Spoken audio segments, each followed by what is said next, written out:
ये कश्मीर को किसकी नज़र लगी है और आखिर हम कहाँ चूक रहे हैं, इसी सवाल का जवाब तलाशने की हम कोशिश कर रहे हैं। एक बार फिर से अपने मेहमानों से आपकी मुलाकात करवाते हैं। बीजेपी से नरेंद्र तनेजा साहब मेरे साथ इस वक्त मौजूद हैं और कांग्रेस से नासिर हुसैन साहब हैं और वरिष्ठ पत्रकार राहुल जलाली साहब हैं जो कश्मीर को बहुत करीब से समझते हैं, और रिटायर्ड ब्रिगेडियर अमृत कपूर साहब भी इस वक्त मेरे साथ जुड़ चुके हैं।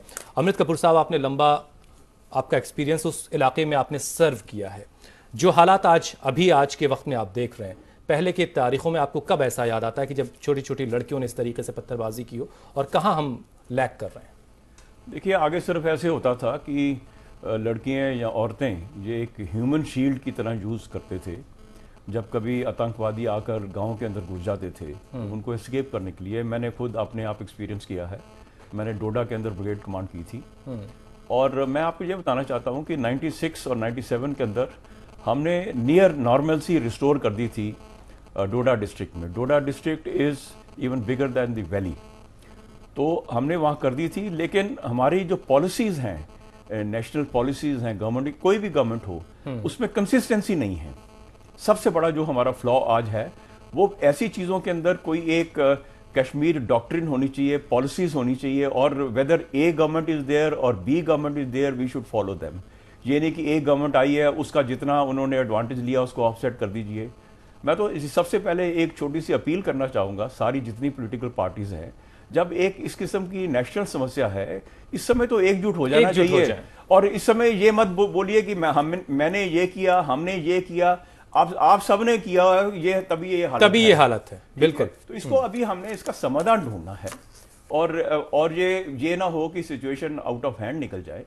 और उसके लिए जो सबसे इम्पोर्टेंट चीज़ है, अभी आप देख रहे हैं कि पहले सिर्फ आदमी लोग आते थे, लड़के आते थे पत्थरबाजी, अभी लड़कियों ने आना शुरू कर दिया, यंग लड़कियां 10 से 16 18 साल के अंदर। तो ये एक अच्छी ओमिनस डेवलपमेंट है, अच्छी डेवलपमेंट नहीं है ये, लेकिन इसको क्यों नहीं एड्रेस कर रहे, और इसमें क्यों नहीं एक किस्म की कोई इसके लिए पॉलिसी बना रहे। और मेरे को भी ताजुब होता है। और इसके अंदर जो ये मैं सुन रहा था अभी डिबेट के अंदर, हर एक आदमी अपनी उपलब्धियां बताता है, मेरी गवर्नमेंट ने ये किया, मेरी गवर्नमेंट ने ये किया। वो आप इस समय भूल जाना चाहिए। इस समय सबको अपने, you should apply your head and come together to find a solution to this problem, unless you want this problem to slip away from your house, from your hands। इससे पहले कि हाथों से हालात ही निकल जाएं। राहुल जलाली साहब, सिक्योरिटी ग्रिड एक शब्द मैंने पढ़ाई के वक्त देखा, अभी जब मैं रिसर्च कर रहा था। एक लफ्ज है इम्प्लीमेंटेशन कमेटी, जब सरकार मौजूदा बनी थी उस इम्प्लीमेंटेशन कमेटी का क्या हुआ, वो कहाँ एग्जिस्ट करती है? और हमने पहले के वक्त में ऑल पार्टी मीट भी बहुत सारी देखी हैं, सुनी है, और उनका असर भी कुछ वक्त में हमने देखा। जरा इन चीजों के बारे में बताइए कि कॉमन मिनिमम प्रोग्राम का क्या हुआ, क्या ये सारी चीजें जम्मू कश्मीर में एग्जिस्ट कर रही हैं अभी आज के वक्त में? देखिए, इससे पहले भी मैं आपने जो सवाल पूछे उन पे कुछ कहूं, मैं एक चीज दोहराना चाहता हूं। अभी जो ब्रिगेडियर साहब ने कहा, मैं उससे अपनी आवाज जोड़ना चाहता हूं। मुझे लगता है आज हर भारतीय का ये दायित्व बनता है कि वो कश्मीर के बारे में गंभीरता से सोचे, और जो ये कांग्रेस और बीजेपी एक दूसरे पे उंगलियां उठा रहे हैं, ये कम से कम बंद करे। थोड़ा आप नेशनल स्पिरिट से बात करिए। कश्मीर में एक क्राइसिस है, एक कंसेंसस सब पार्टी बनाए, और कश्मीर से कैसे डील करना है उस पे बात संजीदगी से करें। ये ना कि तू मैं हर डिबेट जहां भी हो वहां तू मैं बात रह जाती है, कुछ होता नहीं है। तो ये तमाम पार्टीज मिलके कोई एक कंसेंसस बनाए। कंसेंसस बना हुआ था, वो चल भी रहा था कि वो कुछ दूर तक खत्म हो गया। आपने जहां तक बात की कॉमन मिनिमम प्रोग्राम की, कॉमन मिनिमम प्रोग्राम आज से 3 साल पहले एक एजेंडा ऑफ अलायंस के नाम से पीडीपी और बीजेपी ने बनाया था, जिसमें कई बातें थी, जिसमें बातचीत की भी एक बात आई थी कि हम तमाम स्टेक होल्डर्स कश्मीर में उनसे बातचीत करेंगे, और बहुत आर्टिकल 370 और ये सारी बातें थी उसमें। उसके बाद उसको इम्प्लीमेंट करने के लिए एक इम्प्लीमेंटेशन कमेटी बनाई। वो इम्प्लीमेंटेशन कमेटी आज 3 साल में एक बार भी नहीं मिली है। तो ये दिखा रहा है कि कॉमन मिनिमम प्रोग्राम जिसमें सहमति दोनों पार्टी की थी, उसका अगर ये हाल है तो सहमति का क्या हाल होगा। आप वो देख रहे हो कि पीडीपी एक चीज चाह रही है, बीजेपी कुछ दूसरी चीज बोलती है। पर ये सब जो भी बातें हों, अब कश्मीर को संजीदगी से सोचिए। आपने सिक्योरिटी ग्रिड की बात की। सिक्योरिटी ग्रिड तमाम फोर्सेस की एक ग्रिड बनती है, एक एरिया डोमिनेंस उसे कहलाता है कि एक इलाके में उनका डोमिनेशन रहे सिक्योरिटी का। ये सिक्योरिटी ग्रिड कुछ हद तक वीक हो गई है। आपके कॉरेस्पॉन्डेंट ने गिनाए आइडियोलॉजिकल कारण एक्सेट्रा, ये सारी चीजें हैं वहां पे। पाकिस्तान का बहुत बड़ा रोल है, ये भी है। पर सिक्योरिटी ग्रिड साउथ कश्मीर में ये पिछले जो बदतरबाजी हुई थी पिछले साल, उससे थोड़ी कमजोर हो गई। वो साफ दिख रहा है, क्योंकि रोज रोज जो बैंक रॉबरीज हो रहे हैं और ये सब हो रहे हैं। तो पहला काम करना है कि उस सिक्योरिटी ग्रिड को आप मजबूत करिए। इसमें कम से कम नेशनल कंसेंसस तो होए बीजेपी और कांग्रेस में, दोनों ने यही बात। सर पहले बीजेपी पीडीपी में तो आपस में एक सहमति बन जाए।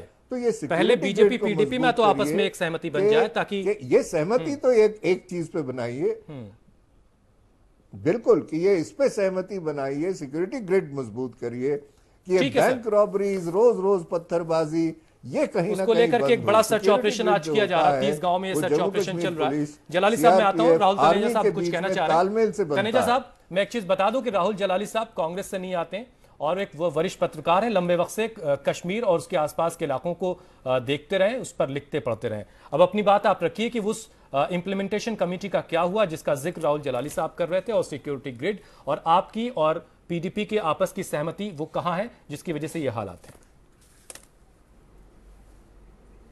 देखिए, जलाली साहब ने कहा, ब्रिगेडियर कपूर ने कहा, बिल्कुल सही कहा। यह मौका नहीं है कि इस पर सियासत की जाए, और कांग्रेस को यह समझना चाहिए, और जो भी इस तरह का विरोध करते हैं उनको समझना चाहिए कि इस समय क्या है। और दूसरी बात, मैं एक बात कहना चाहता हूं। आपने कहा कि भाई पीडीपी हम लोगों का जो मिनिमम प्रोग्राम है उसको लेकर तमाम चीजों में इनिशिएटिव हो रहे हैं। उसके अंदर आप उठा करके देखिए, कई चीजों में तमाम जगह जो है उस पर काम हो रहा है। और इसको लेकर के जो वहां की स्थिति देखिए, 2 पॉइंट हमको नहीं भूलने चाहिए। आज की जो कश्मीर की समस्या चल रही है जिस तरीके से, आज से 6 साल 4 साल 5 साल पहले स्थिति अलग थी। उस समय इतना रेडिकलाइजेशन नहीं हुआ था, वहाबिस्ट फोर्सेस इतनी ज्यादा हावी नहीं थी, कश्मीरियत ज्यादा थी, और कुछ लोग जो थे जिनके अपने विचार थे, जो कुल मिलाकर के 1940 और 40-50 के दशक से चले आ रहे हैं। लेकिन ये नए एलिमेंट है वहां पे जो आज रोल प्ले कर रहे हैं, और उनके पीछे जो है पाकिस्तानी आर्मी की ताकत है। वहां की पाकिस्तानी की जो सिविलियन गवर्नमेंट है, अब वो पाकिस्तान की कश्मीर या इंडिया पॉलिसी नहीं बना रहे, वो वहां पे आईएसआई वहां की फौज बना रही है, और एक बहुत बड़ा देश जो उनको फाइनेंशियली सपोर्ट कर रहा है, कहीं ना कहीं उनकी भी इन्वॉल्वमेंट अब धीरे धीरे हो रहा है। ये नए हालात, ये इन्वॉल्वमेंट सर हमेशा से था जो है उसको आपको समझना पड़ेगा। इसको हम पुरानी आंखों से नहीं देख सकते। और यहां पे देखिए, जो रेडिकलाइजेशन, वहाबीकरण और कश्मीरियत को चुनौती दी जा रही है, और इसलिए कश्मीरी जो है उसके साथ नहीं है, कुछ गिने चुने लोग हैं सर, और इन्हीं से निपटने की कट्टू हैं। ये जब तक हम इस चीज को नहीं समझेंगे, हम कश्मीर को एक नजर से देखेंगे, और जो वहां ये एलिमेंट जो काम कर रहे हैं, ये नए डायमेंशन काम कर रहे हैं, इनको हम एड्रेस नहीं करेंगे, इनको नहीं समझेंगे, इनको नकारेंगे तो गलत नतीजे पहुंचे। सर, इन्हीं हालातों से निपटने के लिए वहां की आवाम ने आपको चुना है। ठीक है सर, कहां से नासिर साहब मैं आपके पास आता हूं। पैसे आ रहे हैं, ठीक है सर, इसको सस्टेन कर रहा है। सर रोकना जिम्मेदारी है सर आपकी, आप सरकार हैं, आप यहां से लेकर वहां तक मौजूद हैं, आपकी जिम्मेदारी है, आपको आवाम ने चुना है। कौन मना कर रहा है? ठीक है सर, अरे ये रोक रहे हैं। आप एक जगह हो जाता है वो आपको दिखता है, जो 9 जगह नहीं हो पाता वो नहीं दिखता, वो न्यूज नहीं बनती है।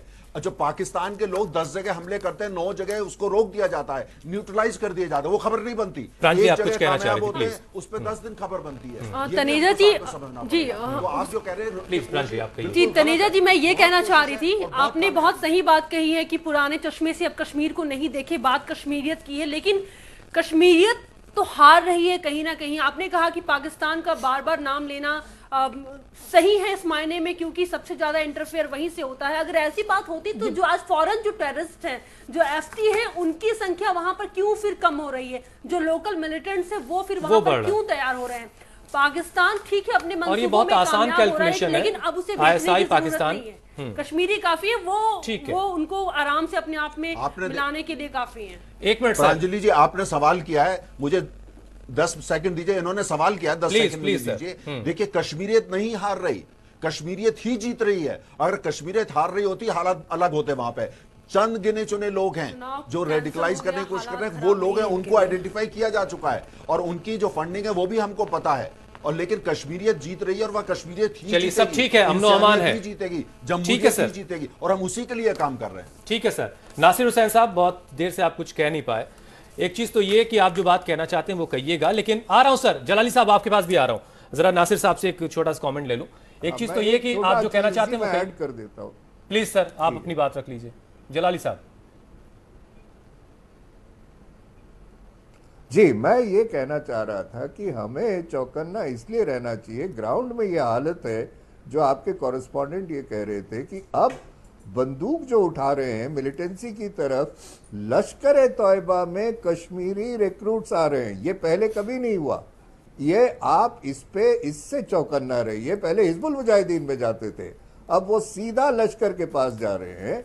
ये सही है कि आइडियोलॉजिकल, जो अभी तनेजा साहब ने कहा, सही है कि आइडियोलॉजिकल एक ट्रेनिंग मिल रही है, एक हावी है एक आइडियोलॉजी, पर हमें तो उसका काउंटर करना पड़ेगा। बस यही बात तो मैं कह रहा हूं सर, ये तो हमें पता ही है कि आईएसआई, पाकिस्तान, अलगावादी सब नुकसान पहुंचाने पे लगे वो उस पे जी बिल्कुल नहीं, पर अब ये नया जो सिचुएशन है, पहले देखिए कश्मीरी सब शामिल है सर, पूरा देश आपके साथ खड़ा है, सब शामिल है आपके साथ, सब शामिल हैं। आप ऐसा है क्यों समझ रहे हैं खुद को?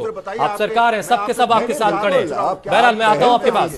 नासिर हुसैन साहब, आप कुछ कहना चाह रहे थे, लेकिन उसमें एक चीज और जोड़ लीजिए, क्योंकि जो भी हालात हैं, अगर वो हैं कुछ खराब, तो उसके लिए जिम्मेदार तो आप हैं, ये तनेजा साहब कह रहे हैं। आपने इतने खराब हालात करके दिए थे कि वो संभल नहीं रहे। नहीं देखिए,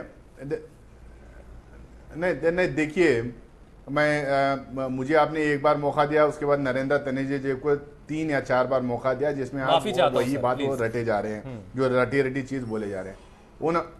उन्होंने बहुत ही हल्की बात की कि कश्मीर में जो एक पाकिस्तान की बात नहीं चल रही, कांग्रेस की बात नहीं चल रही, और कांग्रेस पाकिस्तान की बोल रही है। मतलब मैं बहुत ही छोटी, बहुत ही हल्की बात की है। इन लोगों को किस पॉलिटिकल पार्टी के बारे में क्या बात करना, कौन सा मुद्दा है, वो शायद उनको समझ में नहीं आ रहा। और मैं तीनों पैनलिस्ट, नरेंद्र तनेजा छोड़ के बाकी के तीनों पैनलिस्ट से मैं बिल्कुल सहमत हूँ कि as a responsible opposition party, as a responsible national party, हम लोगों को एक कंसेंसस बिल्डअप करने के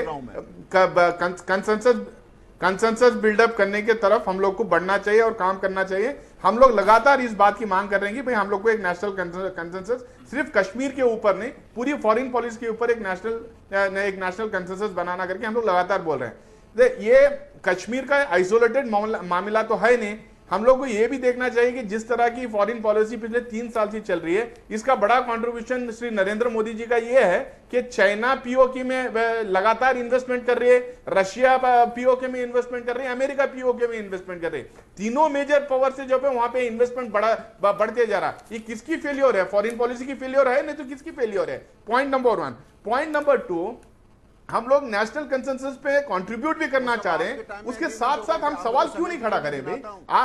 मेरे देश के 200 जवान पिछले 35 महीने में मारे गए हैं, 91 सिविलियंस मारे गए हैं, 1350 सीजफायर वायलेशंस हुए हैं, और 172 टेररिस्ट इंसिडेंट्स हैं, जिसमें 12 मेजर हैं। जब इतना सब हो रहा है, जब छोटे छोटे बच्चे पथराव कर रहे हैं, तो हम लोग को तो सवाल खड़ा करना ही पड़ेगा ना भाई। आप जब चुनाव के पहले और चुनाव के टाइम पे जिस तरह की इल्जाम उस टाइम की सरकार पे लगाए, और अब आने के बाद में आपकी जिम्मेदारी बनती है कि इन चीजों को रोकें, पहल करें, दूसरे पॉलिटिकल पार्टीज को बात करें, कंसेंसस बिल्डअप करें, और एक 1 पॉइंट पॉलिसी जो है टुवर्ड्स कश्मीर हम बनाएं। ये तो कर नहीं रहे हम। जब भी बात होती है तो दिग्विजय सिंह जी ने क्या कहा, राहुल जी ने ये कहा, फला ने वो कहा, सिर्फ इस ऐसा बोल के थोड़ी कहते हैं। जिस टनल की बात कर रहे हैं, वो टनल भी तो कांग्रेस गवर्नमेंट के टाइम पे शुरू हुआ था। हम लोग को कंक्रीट चीज क्या करना है उसके ऊपर इस तू में की जरूरत नहीं है। आप दोनों की 70 साल में क्या हुआ, ठीक है, इस 3 और पिछले 70 सालों का हिसाब किताब करने की जरूरत नहीं है। आप अभी मौजूदा वक्त में और आपने पिछले वक्त में क्या किया, अभी जो हो रहा है उस पर सिर्फ बात हो रही है। आता हूं सर आपके पास, अमृत कपूर साहब। बीजेपी को दोनों जगह है, आप यूनियन गवर्नमेंट में भी आप सर, दोनों आप लोग यही तो करते हैं। अमृत कपूर साहब, ये कब तक हम सुनते रहेंगे कि पिछली सरकारों ने साहब ये कर दिया, और हम तो पिछली सरकारों का किया हुआ ढो रहे हैं। ये जो रवैया है, पॉलिटिकल रवैया, इससे जो हमारी सेना, जो हमारे सिक्योरिटी एजेंसीज के लोग वहां काम कर रहे हैं, उनके मनोबल पे क्या असर पड़ता होगा? और जो सिक्योरिटी ग्रिड का जिक्र हुआ, जो बैंक लूट की बहुत सारी घटनाएं इस बीच हमने देखी हैं, इसकी बड़ी वजह आप क्या देख रहे हैं? देखिए, सबसे बड़ी वजह है कि जो मैंने पहले बोला है कि consistency in the policies as regards Kashmir. ये पॉलिसी कौन बना रहा है? पॉलिसी ये जो सेंटर के लेवल पे तैयार हो जो रही है, स्टेट एक के लेवल पे गवर्नमेंट को कोई भी गवर्नमेंट को बनाए, उसको कंटिन्यूटी होनी चाहिए। वो पॉलिसीज जब भी चेंज ऑफ गवर्नमेंट होता है वो चेंज हो जाती हैं। नई नई इनकी मेन चीज होती है वोट बैंक। वोट बैंक मैं आपको बता रहा हूँ, जो इनकी मेन प्रॉब्लम है, हर एक जगह में ये वोट बैंक पॉलिटिक्स जो है वो जो नेशनल इंटरेस्ट से ऊपर हो जाती है। उसकी वजह से आज कहीं पर भी जब डिवाइडेड हाउस हो, आज ये कश्मीर वाले क्यों हमें ले रहे हैं? क्योंकि हमारी खुद ही अपनी पार्टीज के अंदर सहमति नहीं है। आज मेरे को ये बताइए कि हमारे पार्लियामेंट के अंदर अभी तक 542 सीटों के सब ने एक रेजोल्यूशन क्यों नहीं लाए? पाकिस्तान को टेररिस्ट स्टेट क्यों नहीं उनको किया अभी तक? क्यों डरते हैं ये लोग? सर MFN तो वापस ले नहीं सके अभी तक। हाँ, वो नहीं ले रखे, मोस्ट फेवर्ड नेशन स्टेटस नहीं ले सके, ठीक है। आप ट्रेड नहीं बंद कर सके, क्योंकि जैसे इन्होंने बताया है कि सारी जो प्रॉब्लम है it is being fomented by Pakistan, ठीक है। बट अगर वो है तो वी हैव, सर ये बहुत आसान सा इल्जाम है। अभी जो प्रॉब्लम है, we are fighting on two fronts. एक तरफ पाकिस्तान है, एक तरफ इंटरनली भी सिचुएशन खराब है। अभी आपने जो इन्होंने मेंशन किया ग्रिड के बारे में, मैं आपको उसके बारे में बताऊंगा कि हमारी एक बहुत ही बेहतर हमारी वे होती है जब हम डिप्लॉयमेंट करते हैं, उसको हम ग्रिड सिस्टम कहते हैं। और उस ग्रिड सिस्टम के अंदर हमारा इस तरह से डिप्लॉयमेंट की जाती है कि किसी भी जगह से मिनिमम रिएक्शन टाइम हो, आप किसी इंसिडेंट एरिया किसी जगह भी जा सके। लाइक से मैंने डोडा में हमारी डिप्लॉयमेंट थी, तो विद इन 10 to 15 मिनट्स कहीं पर इंसिडेंट होगा, हम लोग वहां हमारी QRTs पहुंच जाएंगी। इन सबसे बड़ा जो फ्लॉ हुआ है, JNK के अंदर 22 डिस्ट्रिक्ट्स हैं।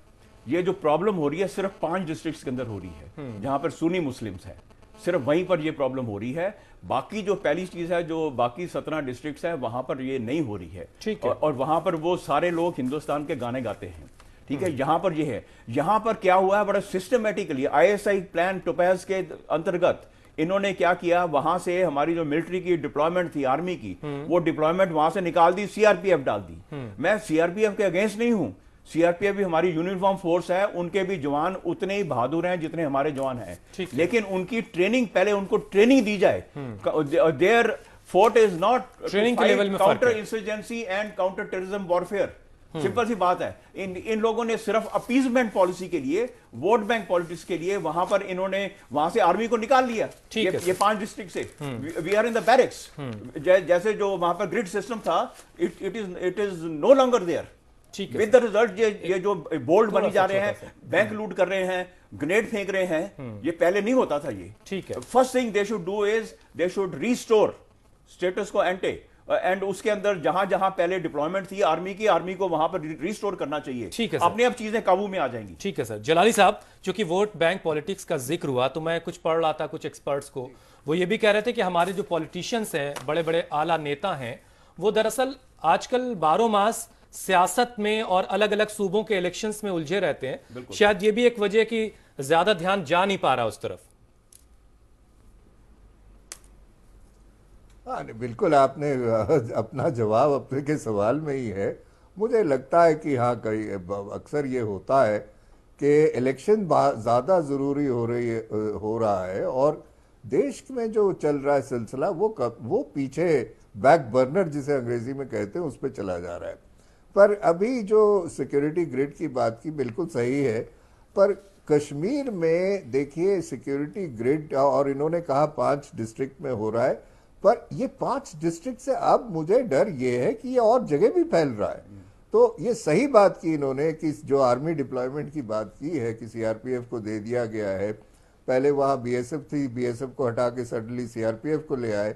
ये इन्होंने अभी जो ब्रिगेडियर साहब कह रहे थे, ये सही बात की है कि आप रीडिप्लॉयमेंट की बात सोचिए, क्योंकि ये सिर्फ अब 5 डिस्ट्रिक्ट का सिलसिला नहीं रहा है, ये और भी बढ़ गया है। नॉर्थ कश्मीर अभी बचा हुआ है, पर वहाँ भी इंसिडेंट्स कुछ पत्थरबाजी के हुए हैं अभी। तो ये इसको अब सीरियसली लेना चाहिए, और हमें एक अभी कांग्रेस के वो बोल रहे थे कि तमाम चीज़ों पे एक नेशनल कॉन्सेंसस बनाए।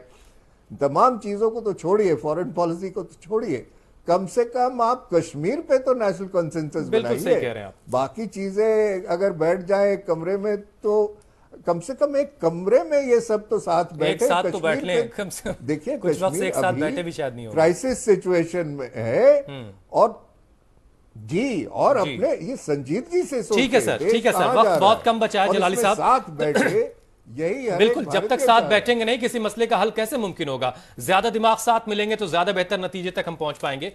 तनेजा साहब एक फाइनल कमेंट सर, 1 मिनट का वक्त है क्योंकि वक्त खत्म हो रहा है शो का। दोनों एक का 1 मिनट का वक्त सर, experience अपनी है। बात आप बीजेपी पूरी का रख भी लीजिए। एक फाइनल बहुत कमेंट आपका। मेरा मेरा ये कहना था, देखिए हमको सुनना चाहिए कि ब्रिगेडियर कपूर ने जो कहा, उन्होंने कहा कि 5, मैंने 4 जिले बोले, उन्होंने कहा 5 जिले। और मैं, हमारे पास भी रिपोर्ट है, हम भी पार्टी की तरफ से प्रवक्ता है तो कुछ रिसर्च करके आते हैं और वहां जाते हैं। और हकीकत यह है कि ये 5 डिस्ट्रिक्ट में है और उनका इशू अलग है। अब कुछ उनके इशू अलग है, कुछ को बीजेपी बर्दाश्त नहीं है, कुछ को पीडीपी बीजेपी की सरकार बर्दाश्त नहीं है, कुछ के आइडियोलॉजिकल रीजन है, कुछ रिलीजियस फंडामेंटलिस्ट लोग हैं। तो जिसको जिस तरीके से डील करना है उनको करा जा रहा है। और दूसरी मेरा यह है कि हमारी कोशिश यह है वहां पे पूरी तरीके से कि विकास के साथ साथ वहां पे हारमोनिया और कश्मीरियत जो है उसको हम मजबूत कर सकें। ठीक है सर। हो सकता है उसमें थोड़ा समय लग रहा ठीक है, है मानते सर। हैं इस बात को। चलिए, लेकिन आने वाले हम चाहेंगे महीनों के कि अंदर आपकी आप चंद कोशिश महीनों में जल्द से जल्द देखेंगे, कामयाब हो सिचुएशन में और बहुत remarkable कश्मीर में वहां पे सुधार अमन व अमान हो और सब आपके साथ हैं, इसमें आप परेशान ना हो। नासिर हुसैन साहब, छोटा सा कमेंट फाइनल आपका। नहीं, मैं फिर से वही बात दोहराना चाहूंगा कि भाई 60 साल 65 साल 70 साल में क्या हुआ आप छोड़िए। लोग ने आपको मैंडेट दिया है, सेंट्रल गवर्नमेंट में और स्टेट गवर्नमेंट में, दोनों तरफ आप पहल कीजिए। आप जैसा कोई एक पैनलिस्ट बता रहे थे कि कंटिन्यूटी होना चाहिए, ये कोई भी एक पॉलिसी में कंटिन्यूटी आप रखिए, हम उसके साथ हैं। हम बिल्कुल कश्मीर में पीस रो, बिल्कुल कश्मीर में डिस्टर्बेंस ना रहे, बच्चे स्कूल जाएं, वहाँ के लोगों को कोशिश बेहतर कीजिए जाके फ्यूचर मिल मिले, बैठ हम के इसके बात फेवर कीजिए में सरकार हैं। के साथ। हम आप भी इसके लिए कहीं पे ठीक भी है। बोले हम खड़े रहेंगे। ठीक है प्रांजलि, एक छोटा सा 30 सेकंड का कमेंट आपका, क्योंकि आपने परेशानी देखी, उसका हल आपने अपने नजरिए से क्या देखा। मैं लास्ट में यही कहना चाहूँगी कि जो बच्चे हम लोग देख रहे हैं, देखिए हर किसी को दुख हो रहा है, इतने कम उम्र के स्कूली बच्चे जिन्होंने पत्थर उठाया है, तो उनको समझने की ज़रूरत है, उनसे बातचीत करने की ज़रूरत है। जो एक कम्युनिकेशन जो गैप बना हुआ है, और उन बच्चों, ये बच्चे पत्थर जो मार रहे हैं हुसैन, यकीन मानिए इनको पता भी नहीं है बेचारे। 16 साल का जो एक लड़का है जिसने कि मुझे बताया, वो उसका पूरा एक हाथ टूटा हुआ था, 11 दिनों तक वो जेल में रहा। जब मैंने उससे पूछा कि पत्थर क्यों फेंक रहे हैं, उसने कहा आज़ादी, आज़ादी किससे चाहिए, तो पत्थर से चाहिए। पता नहीं ये जवाब, मैं शॉक्ड थी एक्चुअली। जिसे मैंने कई लोगों से रोमांसिज्म के नाम देते हैं। कपूर साहब, एक छोटा सा फाइनल कमेंट सर, बहुत छोटा सा रखिएगा प्लीज। एक मेरे को थोड़ा सा वाकया याद आता है सर, वक्त नहीं, वाकया हाँ, छोटा सा बिल्कुल। वो एक जो माँ है, वो जब बच्चा छोटा होता है वो माँ को पाँव भी मारता है, लेकिन माँ उसको दूध पिलाती रहती है। फिर बहुत उम्दा मिसाल है। तो यहाँ पर भी हम एक इंडिया मदर है इस कश्मीर स्टेट की, और ये लोग अगर बच्चे कुछ कर भी रहे हैं लेकिन हम फिर भी इनकी देखभाल करते रहेंगे। दूसरा मेरा एक फाइनल पॉइंट सिर्फ ये है कि एक होता है in counter insurgency and counter terrorism operations के अंदर, मैं कमांडेंट रहा हूँ CIGW का, and I have trained people from 22 foreign countries also. तो मेरे को मालूम है कि जो एक सबसे इंपॉर्टेंट फेज होता है वो कंसोलिडेशन फेज होता है, जो कि हमारे पॉलिटिशियंस आर इन ए हरी। ये क्या होता है, जितना भी आपने गेन्स किया है वो ऑफसेट हो जाता है। आपने जब गेन किया, हमारा काम होता है to bring the normalcy to acceptable level, to bring the violence level down so that negotiations can take place. But होता क्या है कि हम लोग जब नॉर्मलसी ला देते, मैंने ऑलमोस्ट 0 कर दी थी नॉर्मलसी, में लिया था इन डोडा डिस्ट्रिक्ट के अंदर, लेकिन उसके बाद में क्या करते हैं, फोर्सेस को पुल आउट कर देते हैं। ठीक है, उनको फोर्सेस को वहां पे 3 साल के लिए कम से कम रखना चाहिए ताकि लोग they get used to it. ये we are doing this mistake time and again. I have been telling for the last 15-20 उम्मीद करते हैं कि आने वाले वक्त में हालात बेहतर होंगे। जलाली साहब, एक छोटा सा बहुत तेज फाइनल कमेंट सर।